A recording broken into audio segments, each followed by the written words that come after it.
Hello everyone, my name is Bharat Tyagi, faculty officer PP Soni centre for excellence. हमारा chapter चला था Newton's laws of motion और इसमें हमने रोटेशनल इक्विलिब्रियम के कुछ क्वेश्चंस लगाए थे। इसमें ये जो क्वेश्चन हमने 32 नंबर वाला किया है, इसमें एक मिस्टेक है। क्वेश्चन में हमने यहाँ पे जो एक्सिस और रोटेशन लिया था वो इस सेंटर पॉइंट ले लिया था। सेंटर इसका एक्सिस और रोटेशन नहीं होगा, रोटेशन इसका ए पॉइंट के अबाउट होगा, क्योंकि ए पॉइंट के अबाउट फ्रिक्शन है, बी पॉइंट स्मूथ है। मिड पॉइंट के अबाउट रोटेशन नहीं हो सकता क्योंकि यहाँ पे कोई लीवर कुछ लगा नहीं है, फिक्स नहीं है। बेसिकली एक फिक्स सरफेस होता है जहाँ से रोटेशन होता है, तो पॉइंट ए के अबाउट यहाँ पे रोटेशन होगा। तो इसका रिज़ल्ट जो है कुछ डिफरेंट आएगा। जो भी पॉइंट आप रोटेशन का ले रहे हो उसके हिसाब से हमारा आंसर डिफरेंट आता है। तो जो हमने लास्ट टाइम आंसर निकाला था वो इस मिड पॉइंट के अबाउट के रिज़ल्ट को लेके है। अब हमें ए पॉइंट के अबाउट का रिज़ल्ट निकालना है।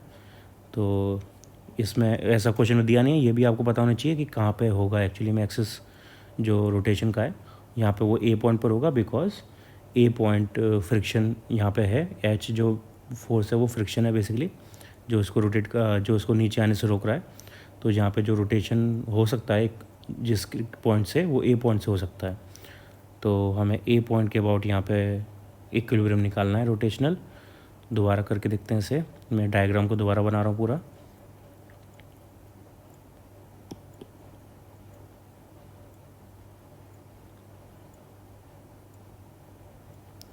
ओके, तो डायग्राम में मैं बोला हुआ है क्वेश्चन में, दो सरफेसेस हैं, एक ग्राउंड सरफेस, एक वॉल सरफेस।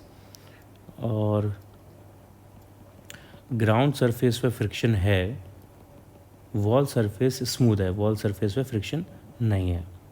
ये स्मूथ सरफेस है, इट इज़ नॉट, ये स्मूथ सरफेस नहीं है, फ्रिक्शन है यहाँ पे। और एक लैडर है जो दोनों एंड्स पर कनेक्टेड है ऐसे।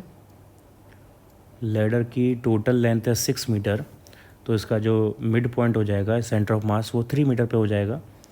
ये हो गया 3 मीटर। और जहाँ पे भी कांटेक्ट होता है वहाँ पे कांटेक्ट फोर्स होते हैं। तो ये ए पॉइंट है, ये बी पॉइंट है, तो बी पॉइंट पे कांटेक्ट हो रहा है, तो यहाँ पे बी पॉइंट का कांटेक्ट फोर्स होगा, सरफेस के परपेंडिकुलर होता है, तो ये एन बी हो गया। ऐसे ए पॉइंट पर होगा, तो ये ए पॉइंट है तो एन ए हो गया सरफेस के परपेंडिकुलर। अब ए पॉइंट पर जो ये लैडर है वो पीछे की तरफ जाने की कोशिश करेगी, तो उसको रोकने के लिए एक आगे की तरफ फ्रिक्शन लगेगा। सपोज वो फ्रिक्शन है एफ। इसके अलावा यहाँ पे a person is standing on the ladder और उसकी डिस्टेंस है 2 मीटर। हाँ, उसकी डिस्टेंस है 2 मीटर। सो टोटल अगर ये 6 मीटर का है तो बाकी जो बचेगा वो 4 मीटर का हो जाएगा। सो यहाँ से यहाँ तक की डिस्टेंस है 4 मीटर। और इसका जो एंगल दिया था वो था 53 डिग्री। ओके, और लेडर का मास भी हमें दिया हुआ है, इट इज़ 20 kg, जी की वैल्यू 10। और पर्सन जो है उसका मास है 40 kg। ठीक है, अब इसमें बाकी सारे फोर्सेस देखते हैं। एक पर्सन का वेट होगा जो 40 इंटू जी यानी 40 इंटू 10 यानी 400 न्यूटन नीचे की तरफ लग रहा होगा। और साथ में एक लेडर का वेट होगा जो मिड पॉइंट से लगेगा 20 जी यानी 20 इंटू 10 200 न्यूटन इस तरफ लगेगा। अब इसके साथ हमारे पास सारे फोर्सेस आ चुके हैं। अब यहाँ पे देखते हैं कैसे हमें इक्विलिब्रियम निकालना है। तो जो ट्रांसलेशनल इक्विलिब्रियम किया था हमने वो बिल्कुल सही है, वो सेम वैसे ही है। ट्रांसलेशनल इक्विलिब्रियम के लिए वर्टिकल फोर्सेस और हॉरिजॉन्टल फोर्सेस सारे बैलेंस आउट होने चाहिए। तो पहले वर्टिकल फोर्सेस देखते हैं। तो वर्टिकल डायरेक्शन में हमारे पास कौन कौन से फोर्सेस हैं, एक तो है एन ए और बाकी हैं 200 एंड 400। तो N A equals to 200 plus 400 यानी 600 न्यूटन, इक्वेशन नंबर 1। और हॉरिजॉन्टल डायरेक्शन में एक है एन बी और एक है फ्रिक्शन। सो हॉरिजॉन्टल डायरेक्शन में N B equals to F, equation number 2। ये हमारे पास ट्रांसलेशनल इक्विलिब्रियम के लिए वर्टिकल हॉरिजॉन्टल दोनों देख लिए हमने। अब हमें देखना है रोटेशनल इक्विलिब्रियम के लिए। तो और पॉइंट है जो जिस पॉइंट के अबाउट हम रोटेशनल इक्विलिब्रियम निकालेंगे वो है पॉइंट ए। तो उसको अलग से मार्क कर लेते हैं, ये वो पॉइंट है, पॉइंट ए, जो रोटेशनल इक्विलिब्रियम जिसके अबाउट हमें निकालना है।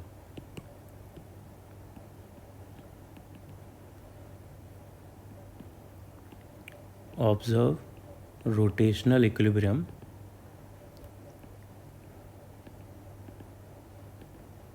About point A. ओके, तो एक चीज़ पहले ही फिक्स है, मैं आगे कुछ क्वेश्चंस और मैं बता चुका हूँ।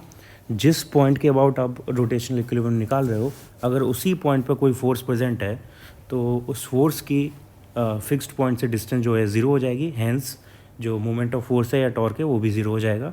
तो उन फोर्सेस को हमें लेने की ज़रूरत नहीं पड़ेगी, यानी यहाँ पे F नहीं आएगा, Na नहीं आएगा, क्योंकि दोनों के लिए डिस्टेंस ज़ीरो है।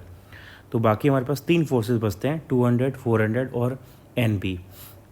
इनको हमें लेना होगा। अब इनकी डायरेक्शन चेक करते हैं। तो आप अगर 200 को रोटेट कराओगे ए पॉइंट के अबाउट तो इस डायरेक्शन में जाएगा, और ये डायरेक्शन का सर्कल जो बनेगा पॉइंट ए के अबाउट वो क्लॉकवाइज होगा। तो 200 क्लॉकवाइज है, हैंस 400 भी क्लॉकवाइज होगा। और एन बी का बनाएंगे तो सर्कल इस टाइप जाएगा, और ये एंटी क्लॉकवाइज जा रहा है, तो एन बी यहाँ पे एंटी क्लॉकवाइज है। तो काउंटर क्लॉकवाइज की डायरेक्शन में, यानी एंटी क्लॉकवाइज की डायरेक्शन में एन बी वाला आएगा और मोमेंट ऑफ फोर्स, और क्लॉकवाइज की डायरेक्शन में मूवमेंट ऑफ फोर्स में 200 और 400 वाले आएंगे। सो एंटी क्लॉकवाइज पहले, तो ये है एन बी। अब इसके साथ हमें डिस्टेंस चाहिए होती है परपेंडिकुलर, फोर्स के परपेंडिकुलर डिस्टेंस। तो एन बी यहाँ पे हॉरिजॉन्टल डायरेक्शन में है, तो जो डिस्टेंस आएगी वो वर्टिकल होगी, ये वाली डिस्टेंस इसके परपेंडिकुलर। डिस्टेंस हमें पॉइंट ए वाली लाइन से लेनी होती है और परपेंडिकुलर टू द फोर्स। तो ये जो ब्लू लाइन मैंने खींची है ये डिस्टेंस यहाँ पर आएगी। अब अगर हमें एंगल पता है 53 डिग्री है और ए बी की लेंथ पता है 6 मीटर है, तो ये डिस्टेंस हम इजीली कैलकुलेट कर सकते हैं। ये डिस्टेंस यहाँ से आएगी 6 साइन 53 डिग्री। ये डिस्टेंस हो जाएगी 6 साइन 53 डिग्री। यहाँ पे लगा देते हैं 6 साइन 53 डिग्री इक्वल टू, अब क्लॉकवाइज वाले, तो क्लॉकवाइज में पहले है 200। अब 200 वर्टिकल फोर्स है, तो यहाँ पे जो डिस्टेंस होगी इसकी डिस्टेंस होगी वो आएगी, यहाँ पे मैं ब्लैक से शो करता हूँ, हॉरिजॉन्टल में ए पॉइंट तक की। तो ये डिस्टेंस आनी चाहिए जो मैंने ब्लैक कलर से शो की हुई है।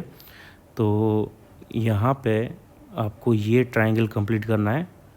इस ट्रायंगल को ध्यान से देखो, ये ब्लैक वाला जो ट्रायंगल है, इस ट्रायंगल में जो ब्राउन वाली डिस्टेंस है हमें ये चाहिए, इसके इक्वल आएगी। तो ऑब्वियसली यहाँ पे जो हाइपोटेनस है वो 3 है और हमें बेस चाहिए, तो कॉस वाला फैक्टर लगाना पड़ेगा। तो ये हो जाएगा 3 cos 53 डिग्री। तो 3 cos 53 डिग्री, ये 200 के लिए डिस्टेंस आ जाएगी परपेंडिकुलर। और अब इसे आप 400 के लिए निकालोगे तो सेम वैसे ही, लेकिन ट्रायंगल थोड़ा बड़ा हो जाएगा। अब ये 4 मीटर का ट्रायंगल हो जाएगा, तो ये आ जाएगा 4 cos 53 डिग्री। यहाँ तक 4 cos 53, ये बड़ा वाला ट्रायंगल हो जाएगा। सो ये हो गया 4 cos 53 डिग्री। अब हमें एन बी फाइंड आउट करना है यहाँ से। So N B into 6 into sine 53, sine 53 होता है 4/5 इक्वल्स टू 200 इंटू 3 cos 53 होता है 3/5 प्लस 400 इंटू 4 इंटू cos 53 3/5।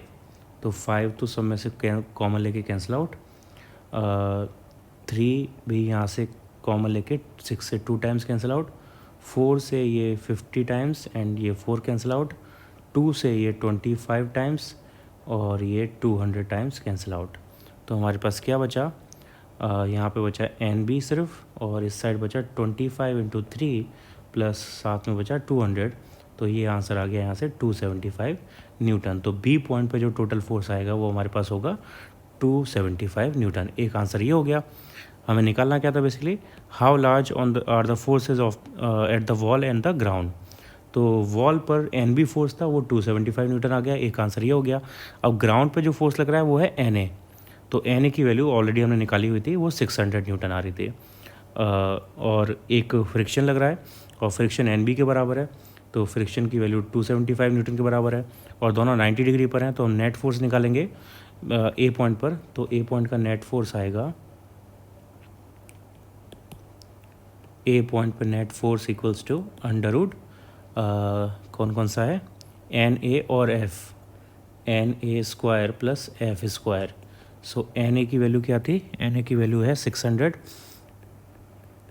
और एफ़ की वैल्यू है 275। एफ़ यहाँ पे एन बी के बराबर है, एन बी है 275। सो इन दोनों को सॉल्व कर लेंगे, जो आएगा हमारा वो ए पॉइंट के लिए आंसर हो जाएगा। ओके, ये क्वेश्चन यहाँ पे कंप्लीट। नेक्स्ट क्वेश्चन ट्राई करते हैं।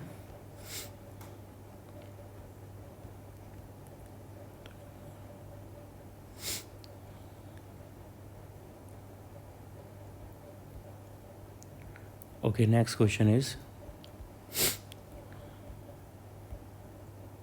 question number 36. इसमें बोला हुआ है for the uniform 5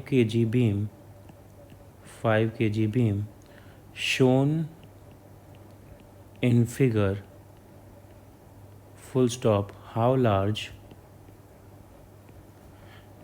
is the tension in the supporting cable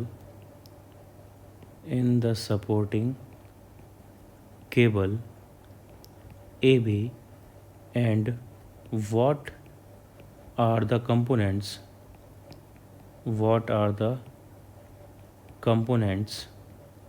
of the force exerted by the hinge on the beam at point D. G की value है 10 metre पर second square. Diagram इसके साथ में हमें दिया हुआ है।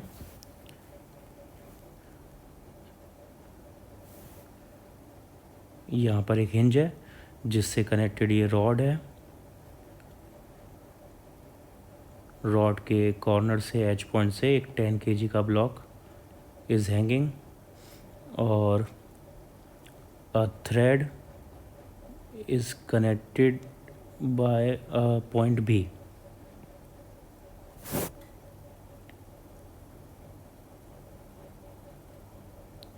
पॉइंट B ये है एंड पॉइंट C, ये हिंज पॉइंट है D और ये पॉइंट है A. ओके, ये हमारा डायग्राम है। यहाँ पे ये एंगल हमें क्वेश्चन में दिया हुआ है 37 डिग्री और डिस्टेंसेस हैं ये 40 सेंटीमीटर और ये जो बाकी डिस्टेंस है दैट इज़ 100 सेंटीमीटर। ओके, तो ये हमारा डायग्राम है। अब इसके सारे फोर्सेस देखते हैं और सॉल्यूशन निकालते हैं। हमें निकालना क्या है, what are the component of force exerted by the hinge on the beam at point D. D पर हमें नेट फोर्स निकालना है। ओके, चेक करते हैं। सो एक तो सी पॉइंट, मैं इसको अलग से बना देता हूँ डी से लेके सी तक। तो एक तो सी पॉइंट पर नीचे की तरफ फोर्स लग रहा है 10 kg का weight, that will be 100 newton. G की वैल्यू यहाँ पर 10 है तो। और एक यहाँ पे बी पॉइंट पर टेंशन लगेगी इस तरफ, तो टेंशन के 2 फैक्टर हो जाएंगे। ये एंगल 37 डिग्री है तो एक इस तरफ टी कॉस 37 डिग्री और एक इस तरफ टी साइन 37 डिग्री। ठीक है, और इसके मिड पॉइंट पर जो रॉड का वेट है वो आएगा। तो रॉड का मास दिया है 5 kg तो इसका वेट हो जाएगा 50 न्यूटन। ये एग्जैक्टली मिड पॉइंट पर है। ओके, और इसके अलावा क्या बचा, डी पॉइंट। अब डी पॉइंट पर कौन कौन से फोर्स होंगे। डी पॉइंट पर एक तो कांटेक्ट की वजह से फोर्स लगेगा इस पर एक हॉरिजॉन्टल डायरेक्शन में ऐसे, और दूसरा ये सी पॉइंट पर जो वेट है उसको नीचे खींचने की कोशिश कर रहा है। तो ये नीचे खींचने की कोशिश कर रहा है तो जो डी पॉइंट है वो इसको अपवर्ड डायरेक्शन में एक फोर्स दे रहा होगा। तो वो फोर्स सपोज है V और जो हॉरिजॉन्टल डायरेक्शन में जो फोर्स दे रहा है इसे वो H है। तो डी पॉइंट जो है वो रॉड को हॉरिजॉन्टल और वर्टिकल दोनों डायरेक्शन में फोर्स दे रहा है, क्योंकि जो रॉड है वो हॉरिजॉन्टल डायरेक्शन में भी मूव करने की कोशिश कर रही है रॉड की वजह से, क्योंकि रॉड का एक टेंशन हॉरिजॉन्टल डायरेक्शन में लगा हुआ है दैट इज़ टी cos 37, और वर्टिकल डायरेक्शन में मूव करने की कोशिश कर रही है क्योंकि वर्टिकल डायरेक्शन में इसका वेट जो है 100 न्यूटन एंड 50 न्यूटन ऑलरेडी है प्रेजेंट। तो डी पॉइंट पर दोनों डायरेक्शन में फोर्स होंगे, हॉरिजॉन्टल भी वर्टिकल भी। ऐसे आपको फोर्स पता करने होते हैं कि कितनी डायरेक्शन में फोर्स है वहाँ पर और कैसे वर्क कर रहे हैं। सो ये हमारे पास सारे फोर्सेज आ गए। अब इनका हमें डी पॉइंट के अबाउट इक्विलिब्रियम निकालना है। तो अगला पॉइंट क्या होता है कि हमें पॉइंट पता होना चाहिए जिसके अबाउट रोटेशन हो रहा है। तो यहाँ पे ऑब्वियस है आई थिंक कि डी पॉइंट के अबाउट रोटेशन हो रहा है। तो डी पॉइंट के अबाउट हमें इक्विलिब्रियम चेक करना होगा। यहाँ पे रोटेशन हो रहा है का मतलब रोटेशन होने की कोशिश कर रहा है। ऑब्वियसली इक्विलिब्रियम है तो रोटेशन नहीं हो रहा है, लेकिन अगर वो हो सकता तो किस पॉइंट के अबाउट होता वो पॉइंट हमें देखना होता है।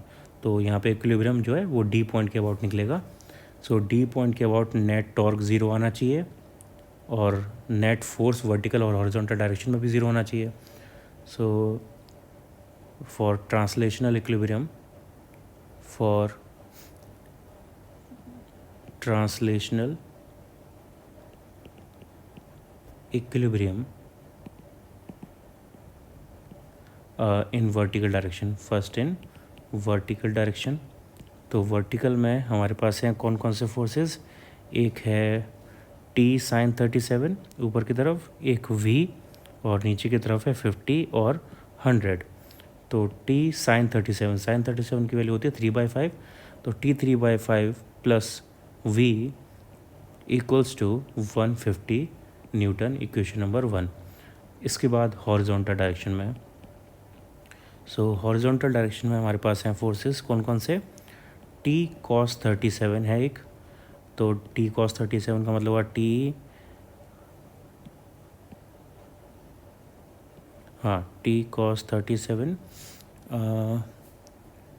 T cos 37 okay, T cos 37 हाँ, और कॉस 37 की वैल्यू 4/5, तो एक तो ये है प्लस एच इक्वल्स टू 0, तो यहाँ से एच इक्वल्स टू आ गया -4t/5, इक्वेशन नंबर 2। तो ये तो हमने ट्रांसलेशनल इक्विलिब्रियम की बात कर ली, अब हमें रोटेशनल इक्विलिब्रियम देखना है, तो अब रोटेशनल इक्विलिब्रियम की बात करते हैं।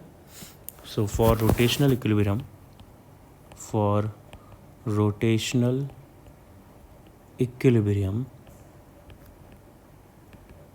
about point D क्या क्या आएगा अपने पास, कौन से clockwise equals to anti clockwise, movement of inertia, movement of force clockwise. ठीक है, तो कौन से फोर्स क्लॉकवाइज, कौन से फोर्स यहाँ पे काउंट नहीं होंगे पहले वो देख लेते हैं। वी काउंट नहीं होगा, एच काउंट नहीं होगा, बिकॉज ये उस पॉइंट पर ही है जिसके बाद रोटेशन हो रहा है, डी पॉइंट पर ही है, तो ये दोनों तो काउंट नहीं होंगे। इसके अलावा टी कॉस 37 भी काउंट नहीं होगा, क्योंकि ये उस एक्सिस पॉइंट के लाइन में नहीं, पॉइंट के एक्सिस में है, तो यहाँ पे वर्टिकल डिस्टेंस कुछ नहीं आएगी। टी कॉस 37 के लिए डी पॉइंट तक की कोई वर्टिकल डिस्टेंस नहीं होगी, सारी पैरेलल डिस्टेंस है, तो टी कॉस 37 का भी डिस्टेंस 0 आएगा, हैंस उसका भी टॉर्क 0 हो जाएगा। तो हमारे पास सिर्फ 3 फोर्सेस बचते हैं, एक टी साइन 37, एक 50 न्यूटन, एक 100 न्यूटन। तो आप टी साइन 37 का एंगल सर्कल बनाओगे तो वो इस डायरेक्शन में बनेगा। सो ये डायरेक्शन कौन सी होगी, एंटी क्लॉकवाइज, तो इसका मतलब ऑब्वियसली 50 न्यूटन और 100 न्यूटन का हो जाएगा क्लॉकवाइज।